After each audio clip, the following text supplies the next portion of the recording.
सबसे पहले तो मैं आप सबका बहुत बहुत धन्यवाद करता हूं। इतनी गर्मी है कि धूप में खड़ा होना बहुत मुश्किल है और जिस कड़ी गर्मी में जिस तरह का प्यार आप लोगों ने दिखाया है, मैं इस प्यार को जीवन भर नहीं भूलूंगा। बहुत बहुत धन्यवाद आप सब लोगों को।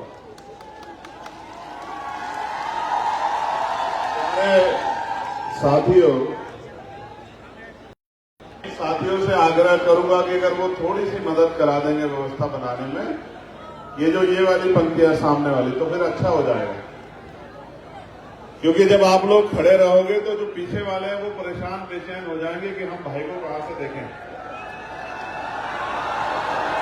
इसलिए मेरा आपसे आग्रह कि आप कृपया करके बैठ जाएं, जिससे पीछे जो साथी है मैं उनको देख पाऊं और वो मुझे देख पाएं। क्योंकि मैं रोज रोज लखीमपुर खीरी आता नहीं हूं और उनको भी घर चलाने के लिए मेहनत मजदूरी काम धाम करना पड़ता है, तो वो भी बेचारे रोज रोज रैलियों में जा नहीं पाते हैं। इसलिए अगर आप लोग थोड़ी सी व्यवस्था बना दोगे तो फिर बहुत व्यवस्था अच्छी हो जाएगी। प्यारे साथियों, सर्वप्रथम मैं, क्योंकि सम्राट अशोक जी की जयंती के अवसर पर हमने ये कार्यक्रम अपने साथियों के साथ चर्चा करके तय किया था कि हम अपने महापुरुषों की जयंती पर बड़े आयोजन करेंगे। इसी कारण से ये कार्यक्रम लखीमपुर खीरी में रखा गया। सर्वप्रथम मैं सम्राट अशोक जी को, जो एक ऐसे नायक, ऐसे योद्धा, एक ऐसे चक्रवर्ती सम्राट जिनका डंका पूरे एशिया में बजता था, उन सम्राट अशोक जी को अपने प्यारे श्रद्धा के सुमन अर्पित करता। ऐसे तो सभी लोग नहीं आ जाएंगे और उनकी जयंती पे आप सब लोगों को बधाई देता हूं। यहां इस कार्यक्रम को करवा रहे भाई सुनील कुमार चित्तौड़ जी, सौरभ किशोर जी, इमरान खान जी, श्री कृष्ण जाटव जी,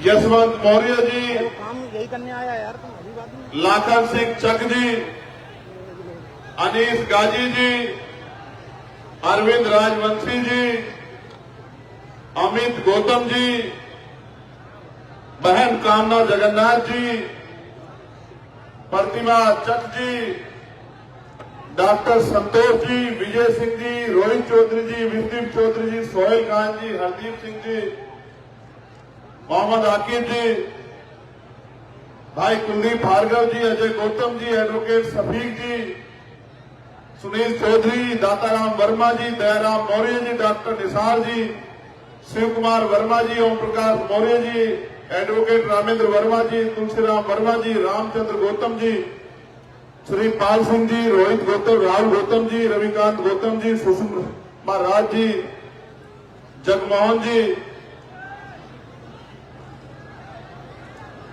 मुझसे पहले अपनी बात को रख रहे रामेश्वर पवन जी,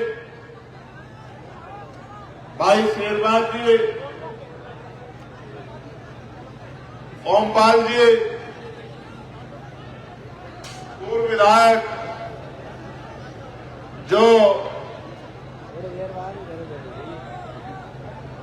हमसे पहले यहां अपनी बात रख के गए, मैं उनको भी और सबसे ज्यादा बधाई मैं एक एक कार्यकर्ता भीम आर्मी आजाद समाज पार्टी को देना चाहता हूं।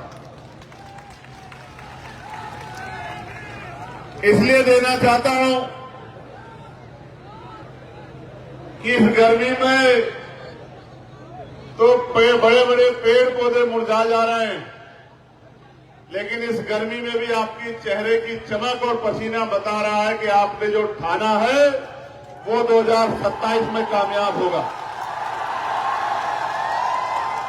मैं यहां बड़ी संख्या में पहुंची मेरी माओ बहनों को भी, छोटी बच्चों को भी बहुत बहुत धन्यवाद करना चाहता हूं और दिल से उनका स्वागत भी करना चाहता हूं। जो मेरी बहनें और हमारी बच्चियां और हमारी मां यहां बैठी हैं, हमारे वॉलेंटियर फोर्स के साथियों का भी मैं धन्यवाद करना चाहता हूं। और जो वॉलेंटियर बहनें आज हमारी हैं यहां, जो नीली और सफेद साड़ी पहनकर जो मोर्चा संभाले हुए सारी वॉलेंटियर बहनों को भी बहुत बहुत धन्यवाद देना चाहता हूं। और मैं दिल से धन्यवाद देना चाहता हूं पुलिस के भाइयों का और हमारी पुलिस की बहनों का कि वो भी बहुत मजबूती से मोर्चा लेके गर्मी में अपनी ड्यूटी का निर्वहन कर रही है। सांस्कृतिक विरासत हमें सौंपी है और साथ साथ गुलाम भारत में और आजाद भारत में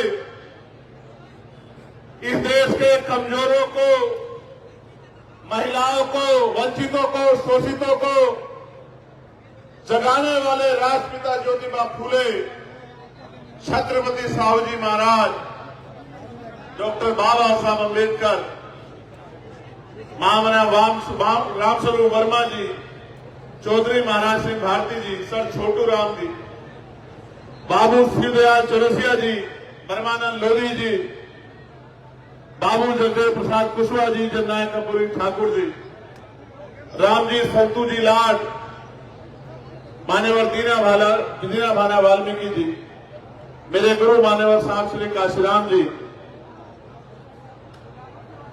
मां सावित्रीबाई फूले जी, मां वंतिकाबाई लोधी जी, मां झलकारीबाई कोरी जी, मां अहिल्याबाई होलकर जी,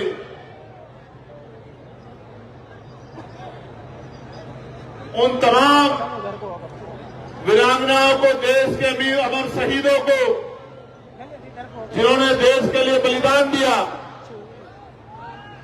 उन सबको नमन करता हूं। और नमन इसलिए कर रहा हूं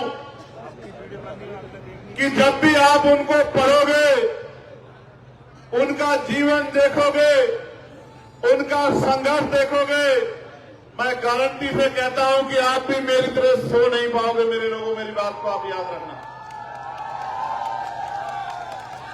मैं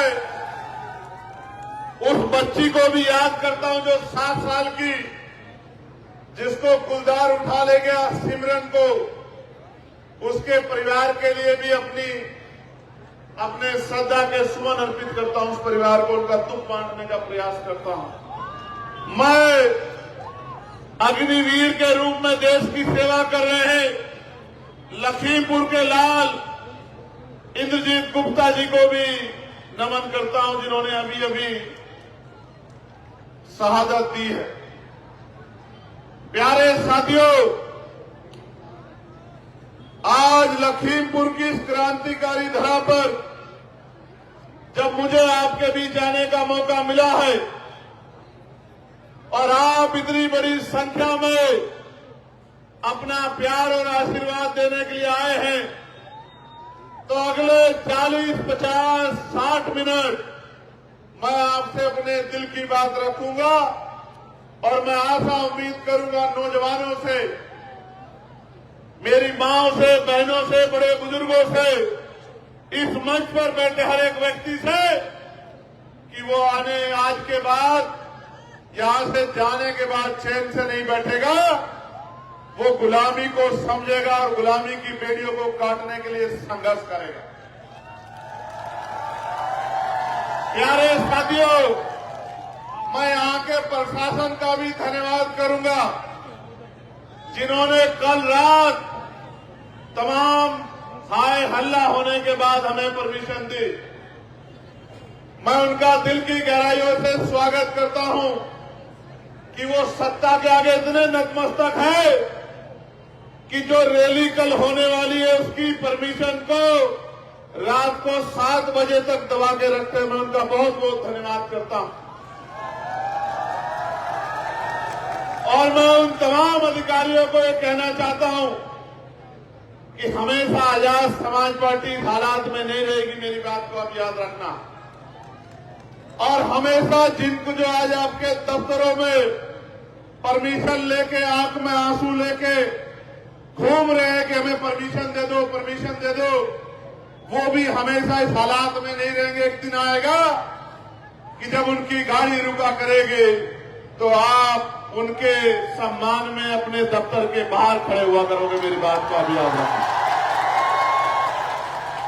प्यारे साथियों, हालात बदल जाएंगे, माहौल बदल जाएगा। अगर आप बदल जाओ और बदलाव की ठान लो तो उत्तर प्रदेश का मिजाज बदल जाएगा। मेरी बात को आप याद रखें। मैं आज सुबह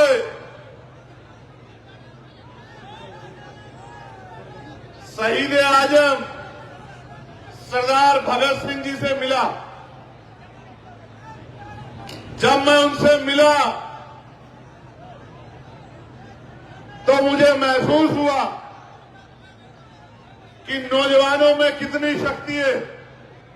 यहां बैठे हर एक नौजवान को मैं कहना चाहता हूं, जब मैं सुबह उनसे बात कर रहा था, एक क्रांतिकारी दूत मातृभूमि की रक्षा के लिए, मातृभूमि को अंग्रेजों से आजाद कराने के लिए 24 साल से कम उम्र में अपने प्राणों का बलिदान दिया था। तो मैं सोच रहा था कि ये जो तमाम लोग कहते हैं कि चंद्रशेखर आजाद से तो नौजवान जुड़ा हुआ है, मैं ये कहना चाहता हूं, जब 24 साल का नौजवान अपनी मातृभूमि की रक्षा के लिए, गुलामी की बेड़ियों को काटने के लिए अपने प्राणों का हंसते हंसते बलिदान दे सकता है, तो ये जो युवा यहां खड़ा है नौजवान, अगर ये ठान ले तो 2027 में मुख्यमंत्री जी का बोरी बिस्तरा भी बांध सकता है। इस बात का भी मुझे भरोसा है। और मैं कहना चाहता हूं उत्तर प्रदेश की तानाशाही सत्ता से कि जुल्म जाति अन्याय अत्याचार की बेड़ी कटेगी। नौजवान अंगड़ाई ले रहा है और वो अपने ऊपर हुए के जुल्म का हिसाब 2027 में वोट के आधार पर करेगा। मेरी बात का याद रखें। प्यारे साथियों, मैं ओम प्रकाश वाल्मीकि जी की इन 2 लाइनों से आज की बात की शुरुआत करूंगा। इन त्रासदियों को अभी न जाने कितनी सदियों तक सहना है। इन त्रासदियों को अभी न जाने कितनी सदियों तक सहना है। हौसला रखिए, वे तुम्हें जीने नहीं देंगे और हम तुम्हें मरने नहीं देंगे। मेरी बात का प्यारे साथियों, जब आप घर से मोटरसाइकिल पे, 4 पहिए की गाड़ी पे, पैदल जब घर से निकले होंगे इस उम्मीद से कि हमें रैली में जाके कार्यक्रम को सफल बनाना है, आपके मन में जो भाव है उन भाव का कोई तोड़ नहीं है, उसकी कोई कीमत नहीं है। अब तो हम पे जिम्मेदारी है कि जो वादा हम आज आपसे करेंगे, मैं गारंटी देके कहता हूं, राजकाज बनने दीजिए। साल भर बाद एक एक बात को चेक कीजिएगा पॉइंट के साथ, जो वादा आपसे करेंगे उसको पूरा करके देंगे। मेरी बात को आप याद रखें। प्यारे साथियों, मैं आज की बात यहां से शुरू करूंगा कि ये देश जब अंग्रेजों के अधीन था, और अंग्रेज वही नहीं होते जिनको आप टीवी में देखते हैं। आज भी अंग्रेजों जैसा व्यवहार इस देश के किसानों, मजदूरों, गरीबों, बच्चों, बच्चियों, तमाम वंचित वर्गों के साथ किया जा रहा है। आपको याद है, मैं लखीमपुर खीरी एक बार पहले भी आया था। याद है नहीं याद है बताओ? कहां आया था? तिगुनिया। कैसे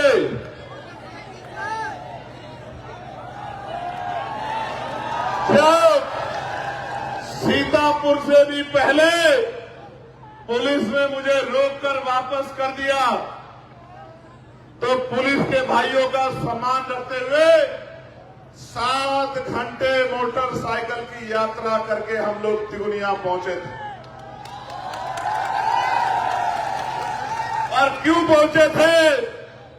क्योंकि वहां किसानों के साथ अन्याय हुआ था।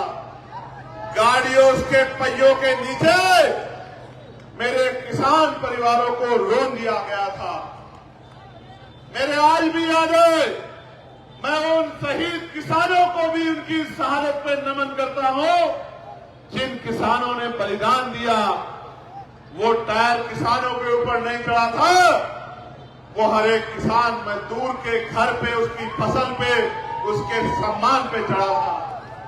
प्यारे साथियों, उन किसान भाइयों को न्याय दिलाने के लिए मैं और मेरे साथी 10-12 मोटरसाइकिल लेके 7 घंटे का सफर करके पहुंचे थे। और आपको याद होगा, मैं बधाई देता हूं आपको कि ऐसे गुंडों को आपने उनकी शक्ति छीन के सत्ता से बाहर करने का काम बहुत मजबूती से किया। इसके लिए मैं आपको बधाई देता हूं। लोकतंत्र की शक्ति उनको दिखाई कि अगर कोई गुंडागर्दी करेगा तो दोबारा लोकसभा की चौखट नहीं देख पाएगा। मैं आपको बधाई देता हूं, आपने बहुत मजबूत में किया। प्यारे साथियों, बाबा साहब अम्बेडकर 1930 में बात कहते हैं कि हमारे दुखों को हमारे सिवाय कोई और नहीं मिटा सकता है। हम भी इन्हें तब तक नहीं मिटा सकते जब तक राजनीतिक सत्ता हमारे हाथ में नहीं हो। मेरी बात पे गौर करो। लोकतंत्र से पहले बाल प्रजापति, कश्यप, सैनी, मौर्य, साक्य, कुशवाहा, बिंद, राजभर, केवट, मल्ला, जाट, गुर्जर, यादव, लोधी, विश्वकर्मा, सैन, तमाम वंचित वर्गों के बच्चों को अगर किसी ने नहीं पढ़ा हो तो पढ़ लेना। 1935 से पहले किसी सरकारी पद पे जाने का अधिकार भारत के अंदर नहीं था। 1935 का जो एक्ट बना, और ऐसे नहीं बना एक्ट जिन्होंने नहीं सुना हो, नहीं जाना हो, वो भी जान लो। एक कमेरी मां की कोख से जन्म लिया चंद्रशेखर आजाद आज यहां लखीमपुर खीरी में आपको जनवाने आया है कि लोकतंत्र आने के बाद क्या बदलाव हुए मेरे लोग। तो मेरे प्यारे साथियों, 1928 में बाबा साहब अम्बेडकर ने बहिष्कृत हितकारिणी महासभा के बैनर तले मेमोरेंडम दिया कि देश में अछूतों के, शूद्रों के हालात बड़े खराब हैं, अंग्रेजों को हमारे बारे में सोचना चाहिए। उनकी मेमोरेंडम पे साइमन कमीशन भारत आया। नौजवानों को पढ़ना होगा, अगर लड़ना है तो पढ़ना होगा, और अगर जीतना है तो पढ़ के संघर्ष करना पड़ेगा। मेरे नौजवान साथियों, 1929 में साइमन कमीशन ने जो सर्वे किया, 1929 में जो अपनी लड़ाई खुद नहीं लड़ सकता, उसकी लड़ाई कोई नहीं लड़ सकता। लड़ने मरने से अच्छा है लड़ो, लड़ो और तब तक लड़ो तब तक आप क्या तो हार ना जाओ या जीत ना जाओ, तब तक लड़ो। 1930 में साइमन कमीशन ने रिपोर्ट दी और 1930 में ही गोलमेज कॉन्फ्रेंस हुई। पहली गोलमेज कॉन्फ्रेंस में बाबा साहब अम्बेडकर ने कमजोरों के लिए, महिलाओं के लिए, दलितों के लिए, पिछड़ों के लिए अधिकारों के लिए मांग उठाई। और मुझे बड़े तकलीफ के साथ कहना पड़ेगा कि महात्मा गांधी, जिनको देश ने राष्ट्रपिता बाद में माना, महात्मा गांधी उस समय कमजोरों के अधिकारों के खिलाफ खड़े हुए। ये बड़े तकलीफ की बात है, देश नहीं जानता है, लेकिन हमारे महापुरुषों ने जो संघर्ष किया है, उनके द्वारा जो लिखा गया है, उसको पढ़ के हमें जानकारी है कि कौन कहां खड़ा। प्यारे साथियों, 30 में हुई, 31 में हुई, 32 में हुई गोलमेज कॉन्फ्रेंस। 3 गोलमेज कॉन्फ्रेंस के बाद पूना पैक्ट हुआ और 1935 का एक्ट बना। उस एक्ट में पहली बार तय हुआ कि भारत के लोग भी सरकारी सेवा में क्लास 1 यानी कि सिविल सेवा में भागीदारी कर पाएंगे, हिस्सा बन पाएंगे। 1935 में पहली बार। प्यारे साथियों, आजादी मांगने से नहीं मिली, आजादी भीख नहीं है, आजादी करोड़ों लोगों के संघर्ष से जो शक्ति पैदा हुई, उस शक्ति का परिणाम है आजादी। प्यारे साथियों, बाबा साहब अम्बेडकर ने संविधान में हर एक व्यक्ति को, बालिग व्यक्ति को वोट का अधिकार दिलाने का काम किया।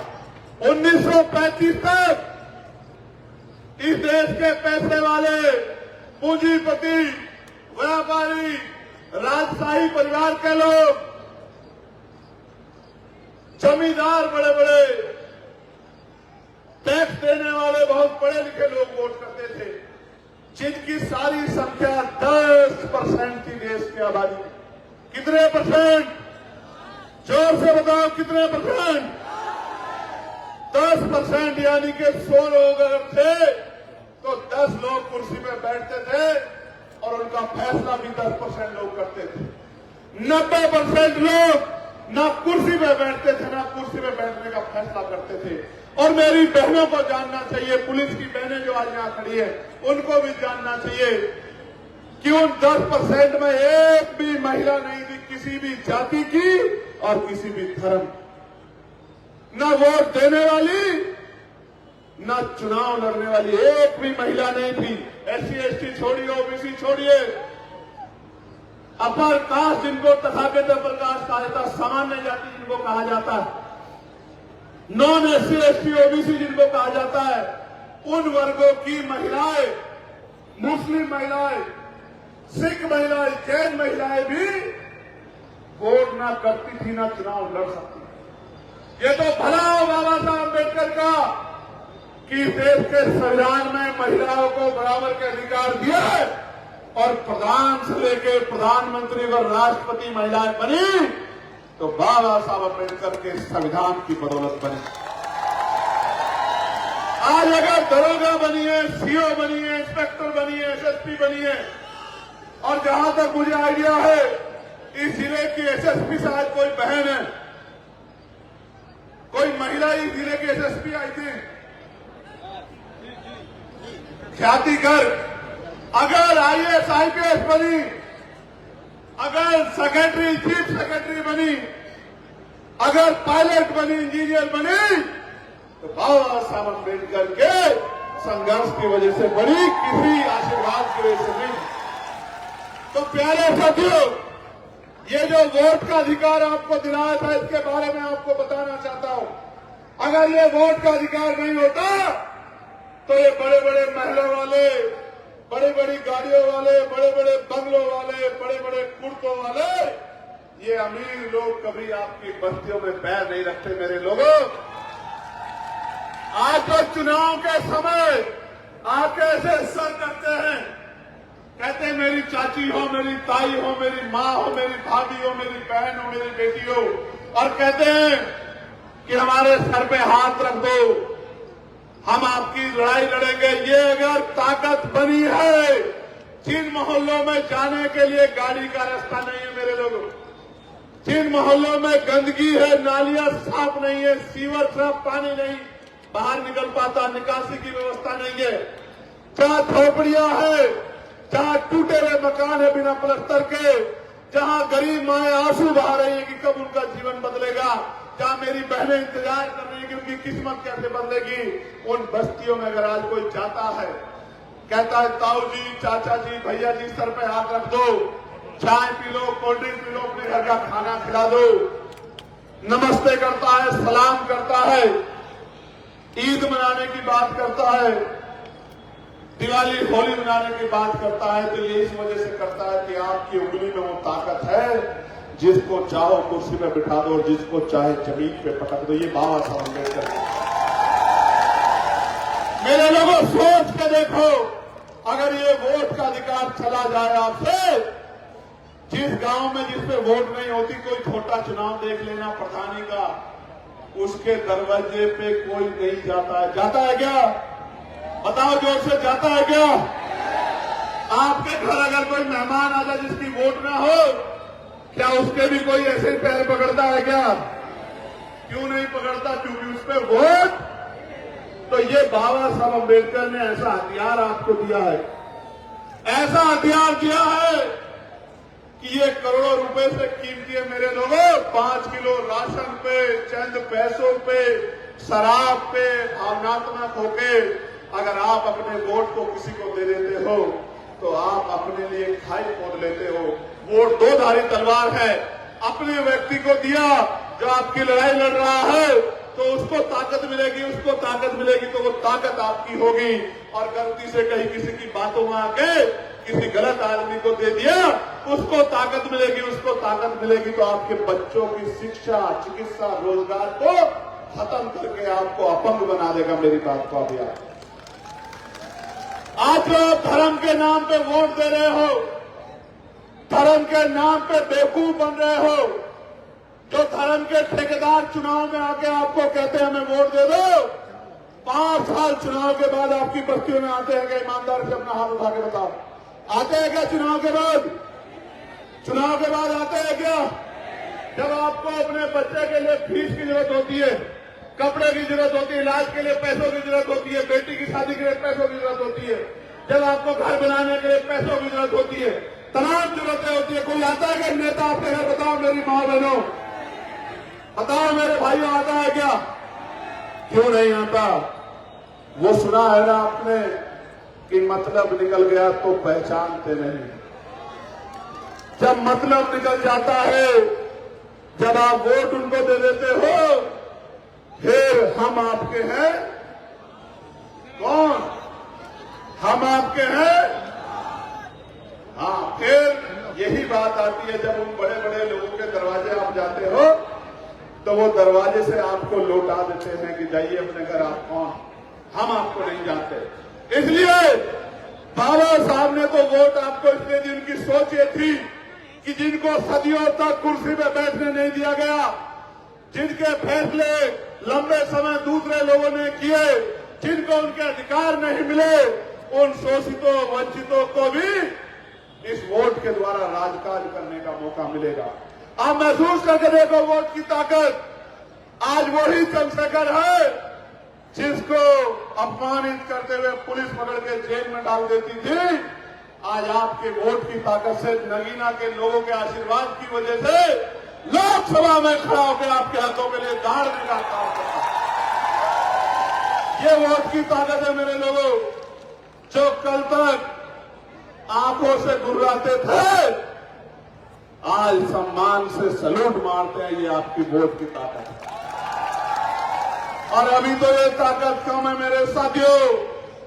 एक मौका उत्तर प्रदेश में आने दो, मेरी बात को आप याद रखना। एक मौका उत्तर प्रदेश में मुझे सलूट मारे ना मारे, लेकिन हर एक गरीब को सलूट मारने का काम ये करेंगे, मेरी बात का। और जो आपको सताए उसका नाम संगठन को लिख के दे देना, उसका विशेष ख्याल रखेंगे, मेरी बात को आप याद रखें। प्यारे साथियों, मैं फिर कह रहा हूं, ये समय समय की बात है। 9 महीने का समय बाकी है। हो सकता है 9 महीने बाद ये नौजवान, ये सैलाब संकल्प लेकर अगर काम कर लेगा, तो हो सकता है हालात बदल जाएंगे और जिनको आज परमिशन नहीं मिल रही है उनकी परमिशन, उनकी सभा की व्यवस्था डीएम-एसएसपी आके कराया करेंगे। मेरी बात प्यारे साथियों, बाबा साहब का लक्ष्य था कि हम, जो मैंने पहले कहा कि हमारे दुखों को हमारे सिवा कोई नहीं मिटा सकता। आपके जीवन में जो गरीबी है, बेबसी है, लाचारी है, जमीन नहीं है, घर नहीं है, शिक्षा नहीं है, रोजगार नहीं है, तमाम परेशानियां हैं। बाबा साहब कहते हैं कि इनकी अपनी समस्या को आप वोट की ताकत से मिटा सकते हैं। और मान्यवर काशीराम साहब तो और बड़ी बात कहते हैं, वो ये कहते हैं जिनका राजकाज होता है उनकी बहन बेटियों के साथ अन्याय अत्याचार नहीं होता, उनको मूछे रखने में उनकी हत्याएं नहीं होती, उनकी घोड़ियां नहीं रोके जाती, उनके साथ जुल्म जाती नहीं होती, उनको किसी के आगे हाथ नहीं फैलाना पड़ता। इसलिए मैं आपको कहना आया हूं, संघर्ष करने के लिए तैयार होना पड़ेगा। तैयार हो या नहीं तैयार हो बताओ? नहीं, आवाज कम आ गई, जोर से बताओ। ये सरकार कितनी हितैषी है आपकी जानना चाहते हो? जानना चाहते हो नहीं जानना चाहते हो बताओ? ये सरकार इतनी हितैषी है कि बाबा साहब अम्बेडकर जी की जयंती 14 अप्रैल को आ रही है। आप अपने एसडीएम डीएम के पास जाना, थाने में जाना, इंस्पेक्टर साहब कहना कि साहब हम बाबा साहब की जयंती मनाना चाहते हैं। बाबा साहब जिन्होंने देश को संविधान दिया, बाबा साहब जिन्होंने गूंगों को जबान दी, बाबा साहब जिन्होंने कमजोरों को कुर्सी दी, लड़ने के लिए लोकतंत्र दिया, आगे बढ़ने के लिए संविधान में अधिकार दिए, अवसर दिए, उन बाबा साहब की जिनको आप भी मानते हो, देश के प्रधानमंत्री मानते हैं, होम मिनिस्टर भी कहते हैं मानता हूं, मुख्यमंत्री भी शीश झुकाते हैं, उन बाबा साहब की जयंती को मनाना चाहते हैं। मैंने आज ही पत्र लिखा क्योंकि मेरे पास 5000 से ज्यादा एप्लीकेशन आई कि भैया हमारे यहाँ परमिशन नहीं दे रहे हैं, हमारे यहाँ परमिशन नहीं दे रहे हैं। और ये आज से नहीं हो रहा है, इससे पिछली 12 से 17 की सरकार में भी यही हाल था। जो आज कह रहे हैं कि भाई हम तो कमजोरों की राजनीति कर रहे हैं, जिन्होंने मान्यवर काशीराम साहब के नाम पे बना मेडिकल कॉलेज का नाम बदल दिया, मान्यवर काशीराम साहब की जयंती पर जो छुट्टी थी वो छुट्टी कैंसिल कर दी, प्रमोशन में रिजर्वेशन का बिल फड़वा के कमजोर वर्गों के अधिकारी कर्मचारियों को खून के आंसू रुलाए। वो पार्टी भी कह रही है कि हम भी महापुरुषों का सम्मान करते हैं। प्यारे साथियों, तो परमिशन के लिए जाओगे तो आपको खुद ही पता लग जाएगा कि ये सरकार बाबा साहब अम्बेडकर का और आपकी भावनाओं का कितना सम्मान करती है। इसलिए मैं आपसे कह रहा हूं, और बाबा साहब की बात तो छोड़ो, अपनी बात तो छोड़ो, इनकी पार्टी में 2 दलित समाज के मंत्री हैं कैबिनेट के। एक ने कुछ दिन पहले कहा आगरा में कि साहब मैं 45 मिनट से बैठी हूं, कोई अधिकारी नहीं आया, कोई प्रोटोकॉल का पालन ही नहीं हो रहा है। और दूसरे अभी आए थे एक और जगह पर और 45 मिनट तक कन्नौज में बैठे रहे और जिलाधिकारी दफ्तर में एसी की हवा लेते रहे और अपमानित होकर चले गए। तो फिर मजबूरी में फोन करने का दिखावा करते रहे। इस सरकार में दलित मंत्रियों की ये हालात है। जब इनकी सरकार में इनके मंत्रियों की इज्जत नहीं है तो आपकी क्या होगी, आप खुद ही समझ कर दें। और आगे बढ़ाता हूं, अभी आप तक नई बात पहुंची होगी। इनके एक मंत्री तो रोने लगे, बोले साहब हमारी बहन बेटियों पर अत्याचार हो रहा, सच है हो रहा, मैं भी मानता हूं, लेकिन आप कुर्सी पे बैठ के क्या कर रहे हैं, निकम्मापन क्यों दिखा रहे हैं? इस्तीफा दीजिए, लात मारिए सरकार को। अगर आपके मंत्री होते 4 साल से आप मंत्री हैं, और अगर मंत्री रहते बहन बेटियों के पे अत्याचार हो रहा है तो आप क्यों बैठे हैं कुर्सी पे? आपको कुर्सी को लात मारनी चाहिए। इनकी तो आपकी जगह हम होते तो लात ही नहीं मारते, उस कुर्सी पे पेट्रोल डाल के उस कुर्सी को जला देते जिस कुर्सी से अपने लोगों की मदद नहीं करते। रो रहे हैं कि साहब अन्याय हो रहा है। अन्याय करने वाले कौन है? अन्याय करने वाले कौन है? दलित समाज के मंत्रियों के तो हालात है, पिछड़े समाज के मंत्री तो रो रहे हैं। लेकिन यहां लखीमपुर खीरी में भी एक पिछड़े वर्ग के विधायक हैं। लखीमपुर खीरी में भी इतना बड़ा समाज, पूरे प्रदेश में 40 से ज्यादा विधायक, 10 के करीब सांसद, और थप्पड़ लगा बहुत जोर की। आपने देखा था नहीं देखा था? उनकी गलती नहीं है। मैं दलित पिछड़ों को समझाता हूं, मुसलमानों की बात तो पीछे भी कर दो। मैं दलित पिछड़ों को समझाता हूं कि वोट आपका लेंगे और थप्पड़ भी आपको लगाएंगे। मेरी बात को आप याद रखें। और आज तक शायद कोई कार्रवाई नहीं हो पाई, क्योंकि सरकार के मुख्यमंत्री के सजातीय लोगों का मामला है। तो फिर तो थप्पड़ दलित पिछड़ों को खाना ही पड़ेगा।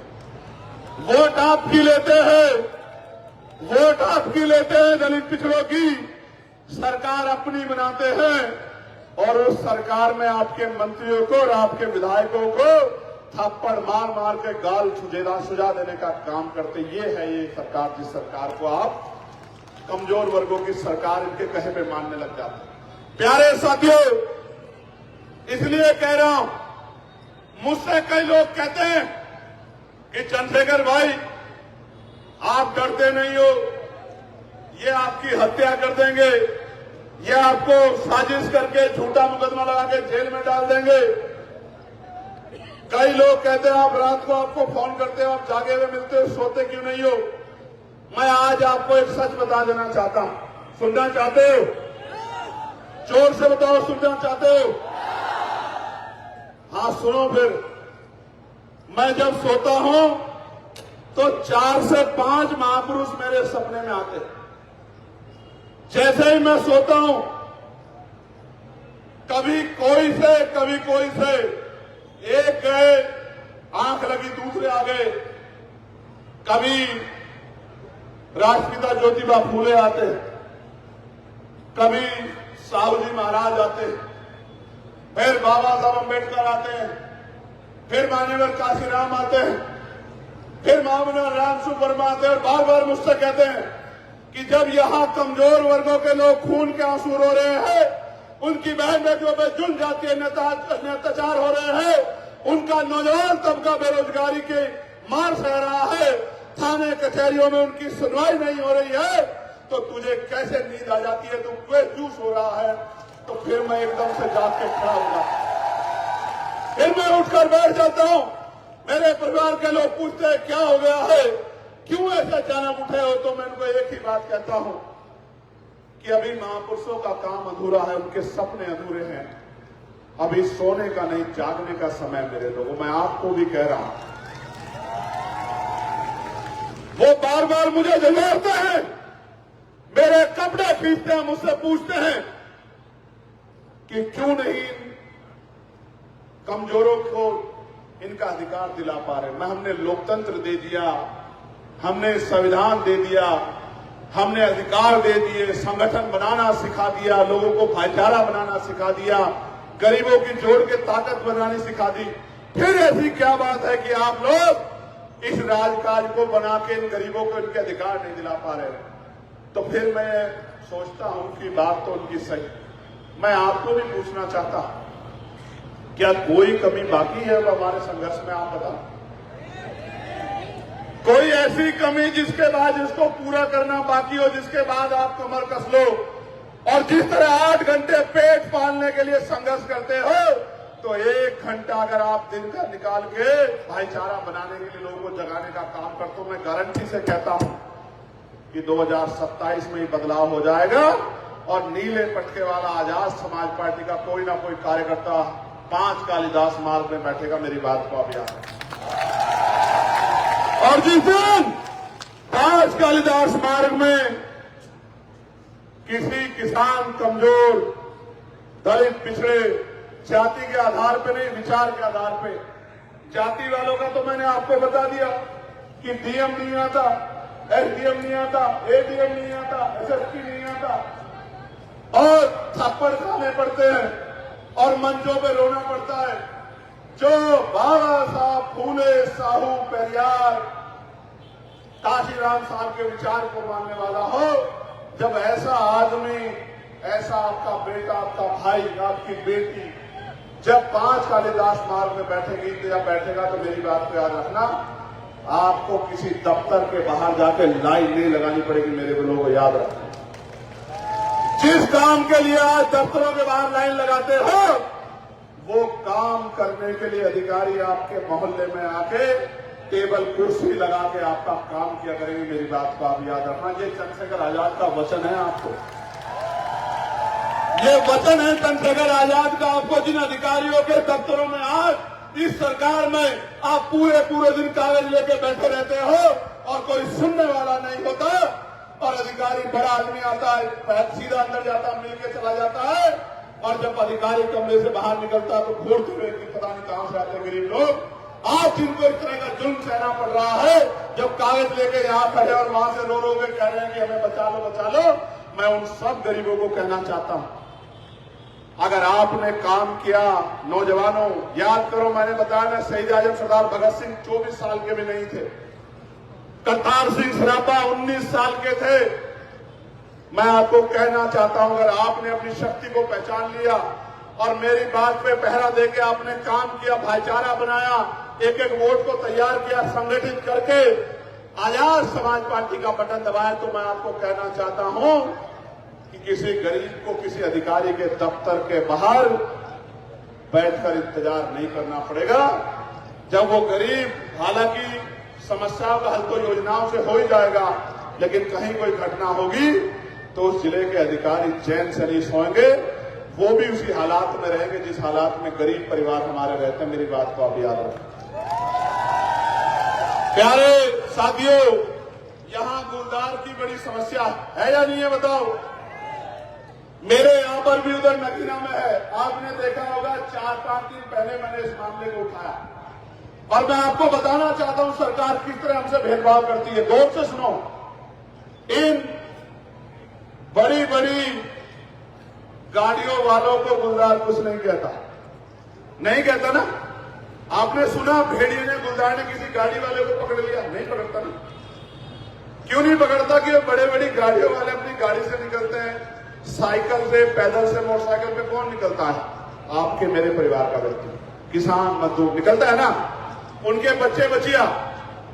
तो जब ये निकलते हैं तो गुलदार इनको उठा ले जाता है, इनको मार देता है। आपको जानकर अचरज होगा, महाराष्ट्र में अगर कहीं गुलदार हमला कर दे, कोई वन्यजीवी हमला कर दे और किसी की जान चली जाए, तो 20 लाख रुपए का मुआवजा मिलता। कितने लाख का?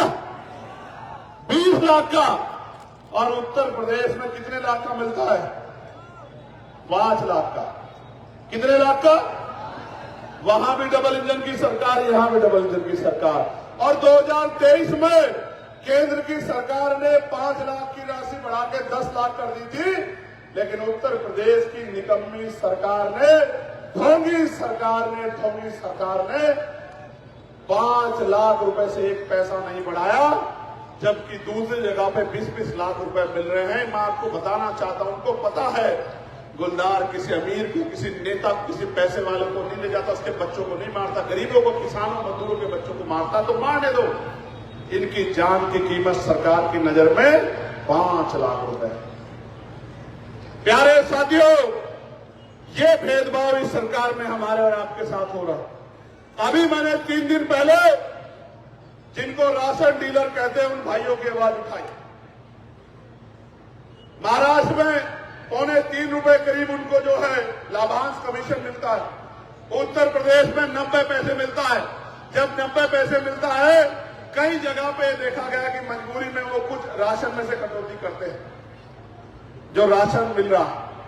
मैंने मांग उठाई कि उनको 90 पैसे की जगह 3 रुपए लाभांश कमीशन मिले, जिससे वो जो अनाज ऊपर से आ रहा, पूरा का पूरा अनाज गरीबों के घरों तक पहुंच सके, उनके बच्चों के पेट तक पहुंच सके। प्यारे साथियों, किसानों की बिजली का बिल माफ हो, 2022 में सरकार ने वादा किया था बिजली का बिल माफ करेंगे, उनका कर्ज माफ करेंगे। अभी 5-6 दिन पहले मैंने पार्लियामेंट में जोर शोर से आवाज उठाई कि आप कह रहे थे बिजली का बिल माफ करेंगे, आप कह रहे थे हम उनका जो है आमदनी दोगुनी कर देंगे, आप कह रहे थे कर्ज माफ करेंगे। ना तो बिजली का बिल माफ हुआ, ना कर्ज माफ हुआ, ना इनकी आमदनी दुगनी हुई। और तो और मैंने वो वीडियो जरूर देखी है जब लखीमपुर खीरी में किसान लाइन लगा के जाते हैं और सुबह से 4 बजे से लग जाते हैं यूरिया और डीएपी के लिए, और पुलिस उनको लाठी बजा बजा के भीड़ को कंट्रोल करने के लिए उनके हाथ पैर तोड़ने का काम करती है। वो वीडियो जरूर मैंने अपनी आंखों से देखी। ये सरकार है जो कहती है हम किसानों के हितैषी। प्यारे साथियों, अभी कुछ दिन पहले, क्योंकि मैं छात्र राजनीति से आया हूं और छात्र राजनीति की इंपोर्टेंस को समझता हूं, हमने पार्लियामेंट में ये लेटर लिख के दिया था मिनिस्टर को कि उत्तर प्रदेश के विश्वविद्यालयों के अलावा विद्यालयों में छात्र चुनाव नहीं हो रहे हैं। नेता का बेटा नेता बन रहा है, एमएलए का बेटा एमएलए बन रहा है, एमपी का बेटा एमपी बन रहा है, चेयरमैन का बेटा चेयरमैन बन रहा है, गरीब का बेटा झंडा उठा रहा है। हमने कहा कि छात्र चुनाव बहाल होने चाहिए, जो गरीब प्रतिभाएं ग्रामीण क्षेत्रों की वो विद्यालय से सीख के आएंगी, और जब सीख के आएंगी तो एमपी एमएलए बन के चेयरमैन बन के अपने लोगों को अपने क्षेत्र के हालात को बदलने का काम करेंगे। और मैं आपको विश्वास दिलाता हूं, हमारी पार्टी पढ़े लिखे नौजवानों को, चाहे वो गरीब परिवारों के क्यों ना हो, उन तमाम नौजवानों को मौका देगी जिनके अंदर लड़ने की क्षमता है। लोकसभा और विधानसभा में भी वो जाए और अपने क्षेत्र की समस्या का हल विधानसभा लोकसभा में जाकर करने का काम करे। नौजवानों को पर्याप्त हिस्सेदारी आजाद समाज पार्टी आने वाले विधानसभा चुनाव में, पंचायत चुनाव में देगी। मेरी बात को आप याद रखें। ये ऐसा राम राज्य का सरकार चल रहा है कि यहां निर्दोष जेलों में हैं और जिनको बलात्कार के आरोप में सजा हो गई है वो मंदिरों में जाकर उनकी पूजा हो रही है। अगर आपको भरोसा नहीं तो कुछ दिन पहले का अखबार देख लो।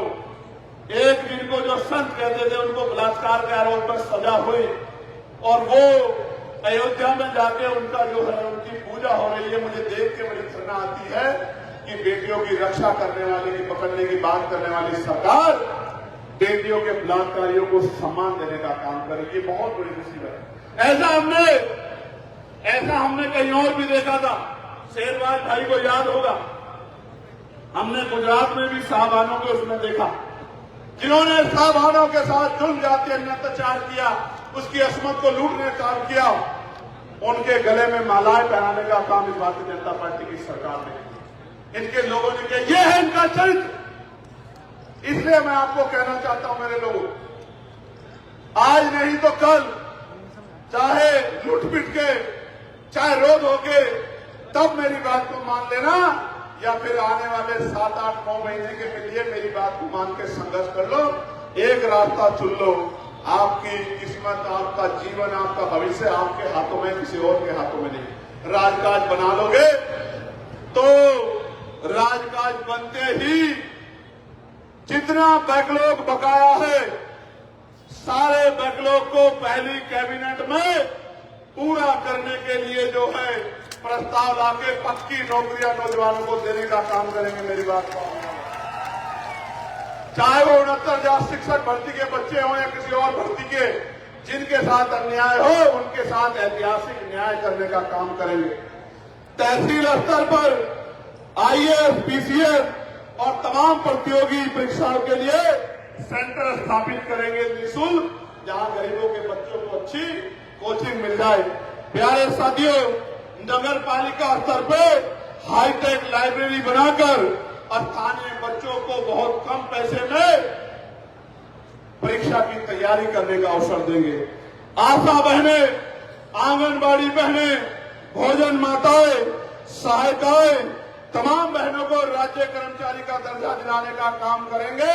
और जब तक राज्य कर्मचारी का दर्जा नहीं मिलता 25,000 रुपए का वेतन उनको दिलाने का काम करेंगे। मेरी बात को आप याद रखें। प्यारे साथियों, संविदा व्यवस्था समाप्त करेंगे और कर्मचारियों को नियमित करेंगे और जितने भी डिपार्टमेंट में संविदा पे और आउटसोर्सिंग पे लोग लगे उनको पक्के करने का काम करेंगे और कम से कम 25,000 रुपए का वेतन देने का काम करेंगे। प्यारे साथियों, वित्तविहीन माध्यमिक विद्यालयों में शिक्षकों को सम्मानजनक मानदेय और सेवा सुरक्षा दिलाने का काम करेंगे। सहायता प्राप्त विद्यालयों में शिक्षकों और कर्मचारियों की सेवा सुरक्षा पुनः बहाल की जाएगी। खेलकूद से जुड़ी योजनाओं में को नगर पंचायत में ब्लॉक स्तर पर लागू करेंगे। मैनुअल सफाई समाप्त कर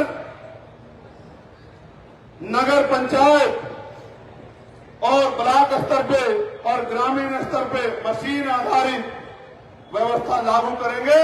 साथ ही सुरक्षा उपकरण, नियमित वेतन, दुर्घटना बीमा और कैशलेस इलाज की सुविधा भी देंगे। संविदा लाइनमैन, कई मैंने मामले देख लिए कि लगातार लाइनमैनों की जान जा रही है। उन लाइनमैनों को पक्की नौकरी दी जाएगी और दुर्घटना होने पे बीमा और कैशलेस इलाज की सुविधा दी जाएगी। रेहड़ी और पटरी वालों को, छोटे व्यापारियों को वेंडिंग जोन बनाकर सुरक्षित बाजार उपलब्ध कराए जाएंगे। वन टाइम टैक्स प्रणाली में संशोधन कर पुराने वाहनों को राहत दी जाएगी। नर्सरी व्यवसाय को आसान ऋण और मुफ्त बिजली और सरकारी योजनाओं का लाभ दिलाया जाएगा। स्मार्ट मीटर की समस्या का समाधान किया जाएगा और कम से कम 300 यूनिट बिजली फ्री दी जाएगी। कितनी यूनिट? जोर से बताओ। पहले आता था 300-400 का बिल, अब कितना आता है? कितना आता है? अब आता है 3, 4, 5 हजार रुपए का। जैसे उत्तर प्रदेश में बिजली सोने के तारों में आ रही हो, पुराना बिजली का बिल माफ किया जाएगा और बिजली का रेट हाफ किया जाएगा। मेरी बात को आप याद रखना। और 300 यूनिट बिजली फ्री दी जाएगी। प्यारे साथियों, एक बार फिर बोल रहा हूं, इस बार संघर्ष कर लो। इस बार संघर्ष कर लो तो अगले साल जब बाबा साहब अम्बेडकर की जयंती आएगी, आपके मसीहा की जयंती आएगी, तो बहुत सम्मान से परमिशन के लिए कहीं भटकना नहीं पड़ेगा। बहुत सम्मान से मनाने का मौका मिलेगा अगर आपने अब आने वाले 9 महीने संघर्ष कर लिया। लिख के रख लो, अगले 5 साल में जो मैंने बात कही है पॉइंट टू पॉइंट चेक कर लेना, एक एक बात पूरी करेंगे। और ये जो समस्या है अभी आपके यहाँ जंगली जानवरों की, इसको पूर्णतया खत्म कराने का काम करेंगे। प्यारे साथियों, मैं बहुत जिम्मेदारी से आपसे कह रहा हूं, ओबीसी को उपकोटे के बिना महिला आरक्षण लागू करना कोई ऐतिहासिक प्रगति नहीं है, बिल्कुल सामाजिक न्याय की अवधारणा पे गंभीर अन्याय है। प्यारे साथियों, हालात कैसी है? हालात ऐसी है कि चंद्रशेखर सरोज को दिन में पीटा और रात को उसके घर में आग लगा दी और आरोपी खुलेआम घूम रहे हैं, कोई पूछने वाला नहीं है। फतेहपुर सीकरी में हजरत सलीम चिश्ती की दरगाह पर उसके दौरान गंदगी फैली हुई है और कोई पूछने वाला नहीं है। शाहजहांपुर जिले में पुआया थाने में हमारे पाल समाज के बुजुर्ग को जातिवादियों द्वारा अमानवीय व्यवहार करके मुर्गा बना के अपमानित किया गया। और पीलीभीत में मूसेपुर पंचायत में जयसिंह जो वृद्ध गौरक्षण केंद्र में 2 दिन तक पशुओं के साथ तड़पा कर मार दिया गया। कोई कहने वाला नहीं है। जो सरकार कहती है गौरक्षकों की सरकार है, यही पीलीभीत में कई गौवंश मर गए हैं, कोई पूछने वाला नहीं है। ये बात मैं आपको इसलिए बता रहा हूं मेरे लोगों, आप अखबार उठा के देखना, आपको पूरे प्रदेश में 100 ऐसी घटनाएं मिलेगी। यहां मार दिया, यहां जला दिया, यहां सता दिया, यहां रेप हो गया, हत्या होगी। इस सरकार में कोई गरीब, दलित, पिछड़ा, मुसलमान आराम से नहीं जी पा रहा। मैं मुस्लिम भाइयों को भी कहना चाहता हूं, आपने सबको आजमा के देखा है, सबको ताकत दी है। कहीं बुलडोजर चल रहा है, कहीं इनकाउंटर हो रहा है।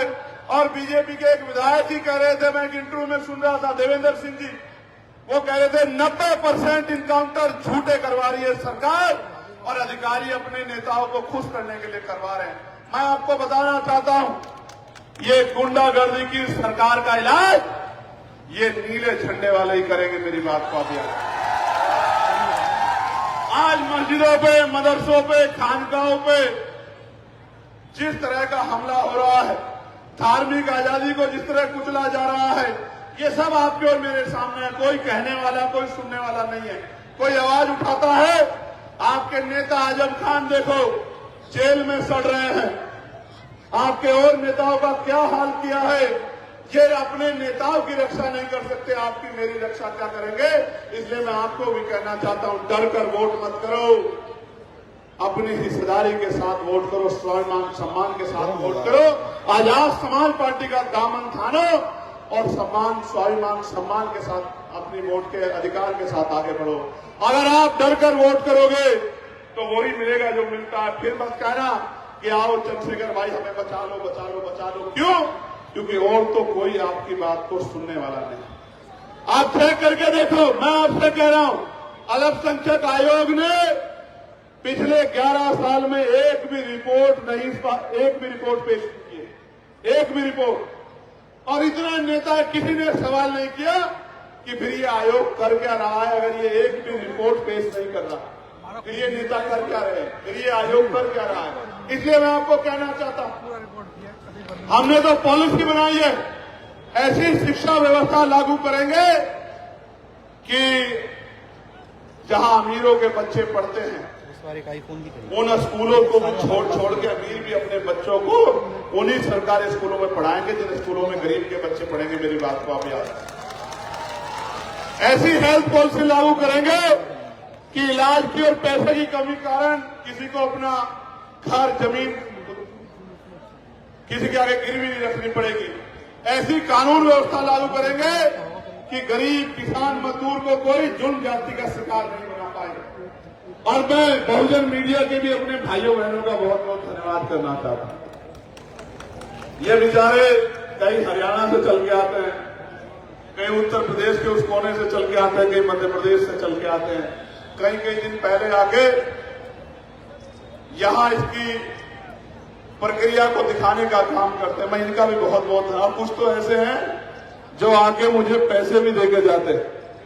एक छोटी बच्ची जो बाराबंकी में नहीं मिल पाई थी, उसके पिताजी, क्या नाम है, मैं नाम नहीं जानता, क्या नाम है उनका, सियाराम, वो पीछे खड़े हैं। वो बड़े गुस्सा हुए कि मैंने 1 महीने तक, कहते हैं कहां से आते हैं लोग, कोई कहता पैसों पे बुलाए जाते हैं, कोई कहता फलानी पार्टी के हैं, लेकिन सियाराम भाई जैसे लोग जो 1 महीना रिक्शा चला के प्रचार करते हैं और बिल भी नहीं पाते हैं, ऐसे लोगों का नेता आज चंद्रशेखर आजाद। इसलिए बड़ा गर्व होता है। वो बच्ची आई गुल्लक लेके, कहां है उसकी गुल्लक, ये देना मुझे। ये गुल्लक लेके वो आई है, पूरी भरी हुई है, देखो आवाज आई नहीं आई। ये गरीब के मेहनत का पैसा है और ये पैसा ऐसा इनकलाब लाएगा उत्तर प्रदेश में कि गरीबों के आंखों के आंसू फिर दोबारा उनकी आंखों में नहीं आएंगे।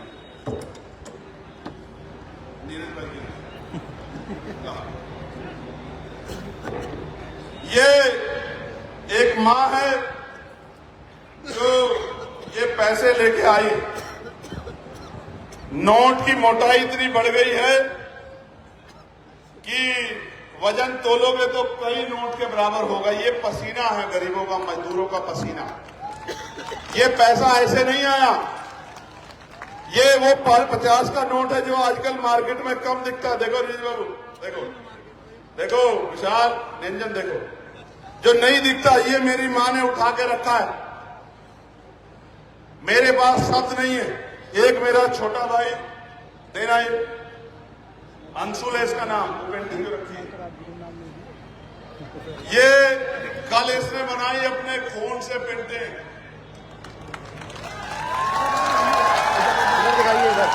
अभी मुझे आया देने के लिए कि भैया मैंने रात अपने ब्लड से ये पेंटिंग बनाई है। ये अंशुल है मेरा छोटा भाई। ये एक और गुल्लक जो है, हालांकि मेरे सिद्धांत ये है कि जो कमाते नहीं मैं उनसे पैसे लेता नहीं। जो लोग कमाते नहीं मैं उनसे पैसे नहीं लेता, क्योंकि मैं जो कमाते हैं उनसे ही हिस्सा लेता हूं।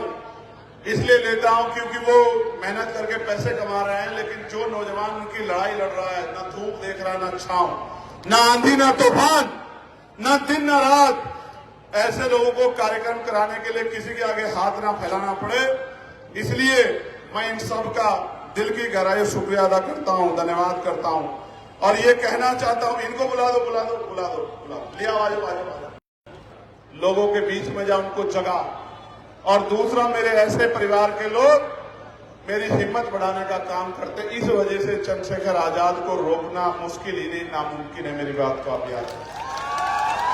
मैं आज कह रहा हूं अपनी मां बहनों को, एक बार अवसर आने दीजिए। किसी गुंडे की इतनी हिम्मत नहीं होगी मेरी मां बहनों की तरफ आंख उठा के देख ले। मेरी बात को आप याद रखें।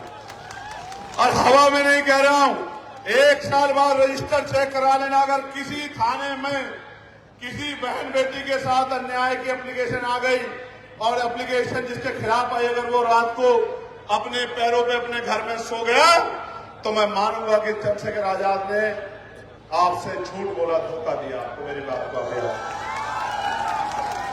सारे काम हो सकते हैं अगर इस खाकी को खुली छूट दी जाए, गुंडागर्दी को खत्म करने की, गुंडों को सबक सिखाने की। मैं गारंटी से कहता हूं, मुझे अपनी खाकी पे इतना गर्व है। मैं लोकसभा में आवाज उठाता हूं कि इनकी 8 घंटे की ड्यूटी करो, इनके परिवार सप्ताह में इनकी 1 दिन छुट्टी करो, बॉर्डर स्कीम खत्म करके इनको बराबर के जिलों में लाओ कि ये छुट्टी वाले दिन अपने परिवार के बीच में रह सके, अपने बेटे को, बेटी को, मां को, सास को, बहन को, भाई को अपने परिवार में समय बिता सके। मैं बार बार मांग करता हूं और आज कह रहा हूं, अवसर बनने दीजिए। सबसे पहला काम उत्तर प्रदेश में यही करेंगे कि पुलिस के लिए व्यवस्था लागू करेंगे और पीआरडी के जवानों को, होमगार्ड भाइयों बहनों को भी उचित सम्मान दिलाने का काम करेंगे। मेरी बात को आप याद रखना। तो मैं आपको बहुत जिम्मेदारी से कहना चाहता हूं, प्यारे साथियों, मां को कह रहा हूं, मेरी माए बहनें सुन लें, घर पे रोजगार दिलाने का काम करेंगे। किसी के खेत में घास काटने के लिए नहीं जाना पड़ेगा। मेरी बात को आप याद रखना। घर पे रोजगार दिलाने का काम करेंगे और सम्मान का रोजगार। जब 4 पैसे जेब में आएंगे तो देख लेना, अपने आप अंग्रेजी भी आ जाएगी। इस बात को मेरे ध्यान रखना, हिंदी भी चली जाएगी, अंग्रेजी भी आ जाएगी। और जो नए स्कूल बनाएंगे उनमें पढ़ाई अंग्रेजी में कराएंगे। अंग्रेजी मीडियम का मुकाबला सरकारी स्कूलों से कराएंगे। मेरी बात को आप याद रखना। जहां 20,000 रुपए, 15,000 रुपए खर्च करने पड़ते हैं महीने के, वहां 50 रुपए में पूरे महीने की फीस पे पढ़ाई करवाने का काम करेंगे। वो पढ़ाई के पैसे भी सरकार देगी। मेरी बात को अभी आप देखो, अपने यहां पर बहुत सारे प्राइवेट स्कूल होंगे। हर साल स्कूल अपना सिलेबस बदल देता है और माँ बाप को कहता है नई किताबें ले आओ। ये जो अंधेर गर्दी चल रही है, अंधेरी नगरी चौपट राजा, टके शेर बाजी, टके शेर खाजा, ये जो अंधेरी नगरी का पाठ चल रहा है, लूट खसोट चल रही है, इस लूट खसोट को भी तोड़ने का काम करेंगे। सरकारी दफ्तरों में काम के लिए किसी से 1 पैसे की रिश्वत नहीं ली जाएगी। अगर रिश्वत कोई ले लेगा तो उसके पद को रिक्त करके उस पर भी भर्ती निकाल के दूसरे नौजवान को रोजगार देने का काम करेंगे। मेरी बात को आप याद रखें। प्यारे साथियों, मैं आपसे भी कुछ चाहता हूं। आप बताओ, मदद करोगे नहीं करोगे?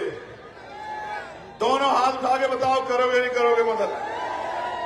यहां से जाने के बाद चैन से तो नहीं बैठोगे।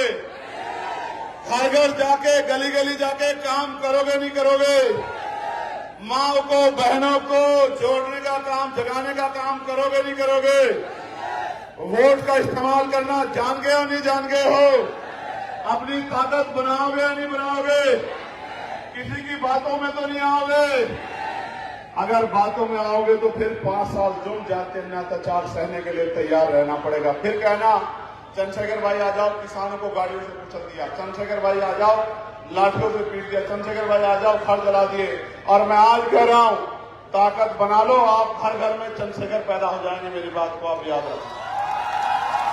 प्यारे साथियों, देखो, जो लोग नौजवानों को नजरअंदाज करते हैं, एक दिन आएगा उत्तर प्रदेश में कि नौजवानों की ऐसी ताकत बनेगी जैसी नेपाल में नौजवानों की ताकत बनी है, जैन जी के लोगों ने बनाई है। मेरी बात को लेकिन हम संवैधानिक दायरे से सारे काम करें। कैसे? संवैधानिक दायरे में संविधान के अंदर रहकर करोगे नहीं करोगे मदद? घर घर जाके मेरी बात को पहुंचाओगे नहीं पहुंचाओगे? दोनों पैरों पे खड़े हो जाओ अपने अपने सब लोग। लाइए लाइए मैडम,